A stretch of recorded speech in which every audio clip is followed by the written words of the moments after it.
PMPB Sumsel menghadiri penutupan Festival Palembang Berdaya Palembang Berbudaya dalam rangka Hari Ulang Tahun Kota Palembang ke-1343 di Museum Sultan Mahmud Badarudin II.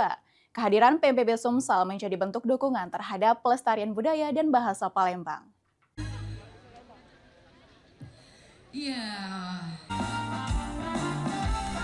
Pengurus dan anggota Paguyuban Masyarakat Palembang Bersatu atau PMPB Sumatera Selatan menghadiri acara penutupan Festival Palembang Berdaya Palembang Berbudaya yang digelar di Museum Sultan Mahmud Badarudin II dalam rangka memperingati Hari Ulang Tahun Kota Palembang ke-1343. Kehadiran PMPB Sumsel merupakan bentuk dukungan nyata terhadap upaya pelestarian budaya daerah, khususnya dalam mengembangkan dan memperkenalkan bahasa serta tradisi Palembang ke generasi muda.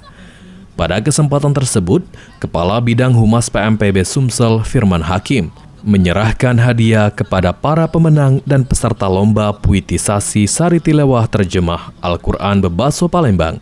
Kegiatan ini mendapat apresiasi karena dinilai mampu memadukan nilai-nilai keagamaan dengan pelestarian bahasa daerah. Selain itu, PMPB Sumsel juga memberikan bantuan uang transport kepada para peserta lomba sebagai bentuk penghargaan atas partisipasi mereka dalam memeriahkan festival dan menjaga eksistensi bahasa serta budaya Palembang. Perwakilan PMPB Sumsel menyampaikan komitmennya untuk terus mendukung berbagai kegiatan budaya dan pendidikan yang bertujuan melestarikan warisan budaya daerah.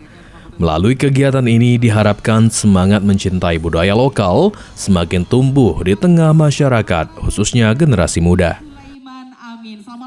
Nama PMPB Sumatera Selatan mewakili dari Ketua Umum kami Bapak M. Yusuf Malaya menyampaikan apresiasi yang sangat tinggi kepada pemerintah Kota Palembang dan juga khususnya Profesor Dr. Hajah Judia yang sudah menggagasi dalam rangka Al-Quran Terjemahan Bahasa Palembang, dan atas nama PMPB Sumatera Selatan juga yang turut serta Bapak M. Yusuf Malaya mendukung dan mensupport langsung acara ini. Harus kita lestarikan secara bersama-sama.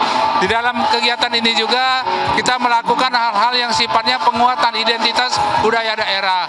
Contohnya masalah perangko penanda kota, jadi penggunaan bahasa Palembang, terus ada terjemahan bahasa Palembang, ada pantun, ada wasra, semuanya kita rangkum di dalam satu kegiatan Palembang Berdaya, Palembang Berbudaya. PMPB bangkit. Rian Kusuma, PAL TV. Bangkit, bangkit. PMP kami jaga sampai akhir hayat.